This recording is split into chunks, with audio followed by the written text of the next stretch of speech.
and hopeful influencer gets a devastating diagnosis. She's got pancreatic cancer, and the prognosis isn't good. Friends and family rally around her, raising thousands of dollars for her treatment. When the other shoe drops, it's all a scam.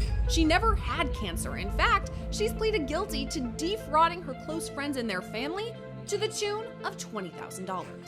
This is Scandal, presented by Law and Crime. I'm Sierra Gillespie.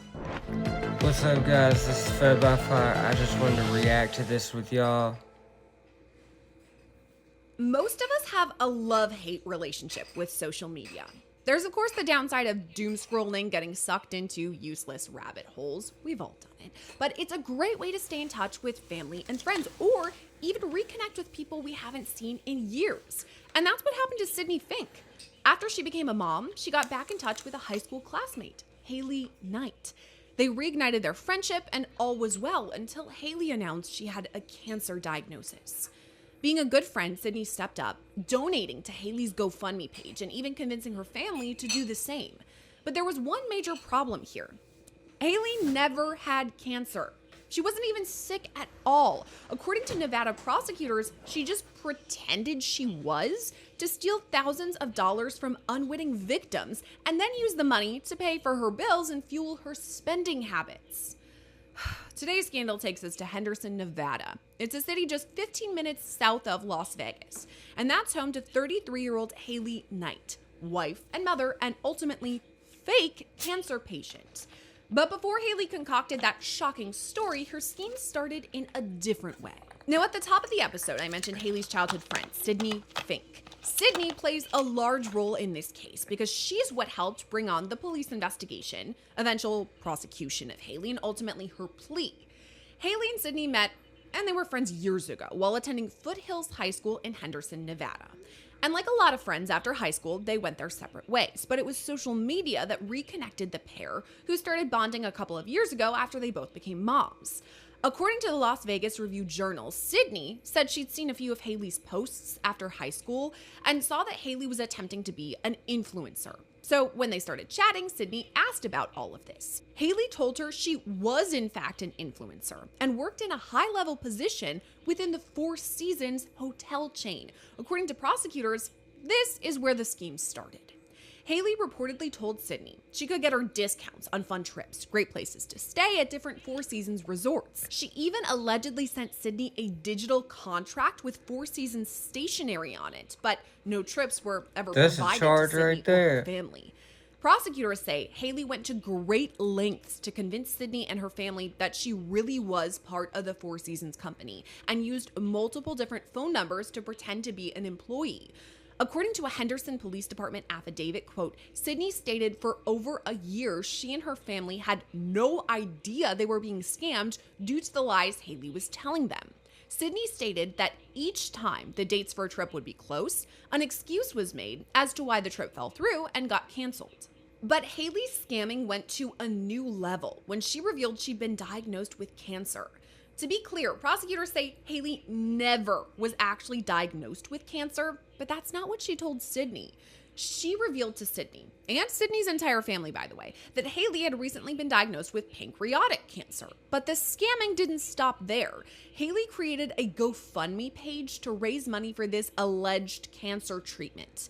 That's where she took money from Sydney, her family, and complete strangers. In all, Haley reported she took home $20,192.16. She used the money to pay off her bills and just for personal expenses, literally for fun money. On. Sydney's mother told the Las Vegas Review-Journal, quote, I'm like 100% convinced she faked the cancer to take our attention off of her and the refunds, meaning the entire scheme involving the Four Seasons. Sydney went on to say, how'd quote, she and get it you worked again? because we believed her at this point and we were heartbroken for her.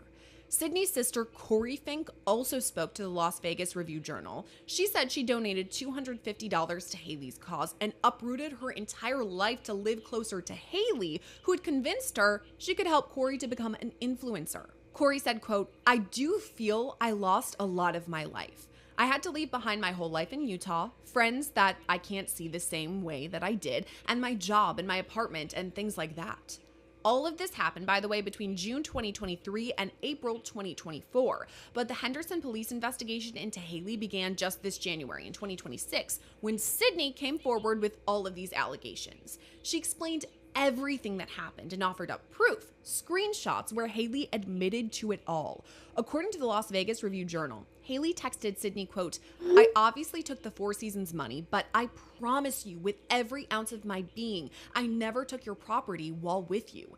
Haley admitted she never had pancreatic cancer as well. She texted her, quote, "The cervical stuff was real. Nothing with the pancreas was."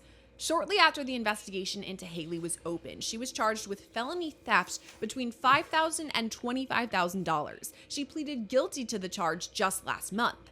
As part of the plea deal, Haley agreed to pay back almost $19,000 worth of restitution. If she successfully does that and completes probation, she can withdraw her guilty plea and instead plead guilty to a misdemeanor theft instead of felony theft and receive credit for time served. All right, I've got some questions about all of that, the plea, a possible sentence, and even the ethics involving faking a cancer diagnosis. So let's bring on one of my all-time favorite guests. It's trial attorney Alexis Rosenberg. Alexis, great to see you. Thanks for coming on Scandal. And let's start with this, the charges, felony theft. Do you think that's justifiable, an appropriate charge for the allegations here? Definitely. This is horrible. She's going around and she is telling everybody she has cancer when she doesn't. Actually, a very horrible type of cancer that has a very low survival rate. And she is getting people to feel sorry for her and give their hard-earned money to her. Oh my God. I'm truly so shocked. I feel like every single person, every single viewer, whoever's involved in this, everyone knows someone who's affected by cancer, whether they themselves are a survivor. Everyone knows because it affects everyone. Yeah, this is sick. This lady and has when I'm no reading about this story, conscience. my dad passed away a couple of years ago from cancer, and I'm like, the audacity of someone to say and want the sympathy and then stealing hard-earned money from people when she doesn't have it. I mean, do you think there could be additional charges too relating to all of this, like deception of some sort? Well, I think the state has determined there's not going to be additional charges at this point, but it's just utterly disgusting. Like you said, people who are legitimately going through this and suffering, and not only the person that's actually suffering from the cancer, but their family that is having to go through this. And it also is very financially draining when a family has some sort of medical, event such as going through and being treated for cancer. So, I mean, I think it just really jumps out and people are seriously disturbed by it. But even more than that, the comments that were made was that she was saying it wasn't about the money. She wanted attention. I mean, I hope that the court had ordered some sort of mental health evaluation or requirement that was attached to the sentence, because it really does sound like this person has some mental health issues that are also attached to this possibly. That was That's my guess, y'all. Too, because she I gets feel like about just a in year. the zeitgeist of our world, when we're talking $20,000. about, Gypsy and her mother, there's it's this personal, kind of phrase that everybody's talking about, which is Munchausen by proxy. Yeah, it's not that much loss. In that case, it was the mother who made that's the what daughter they look feel at like, a lot okay, of I have times. cancer, whatever. That's by proxy part of it. But is it possible, if you're the defense attorney for her, to kind of go in and look at her psyche that maybe she actually thought she did have cancer? Is that a route that early on the defense might have taken?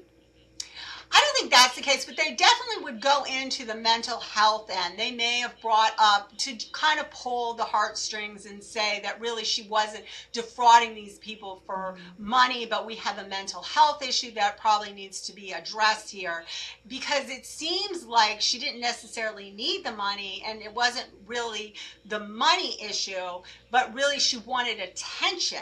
But it also, there were comments from some of the victims that she was a sociopath, is the word that I believe that they used, and that she would continue to do this. We'll be posting more about this case. You got the gist of it. It really doesn't seem harsh enough. Has she I'll catch done you guys this on the next previously? one.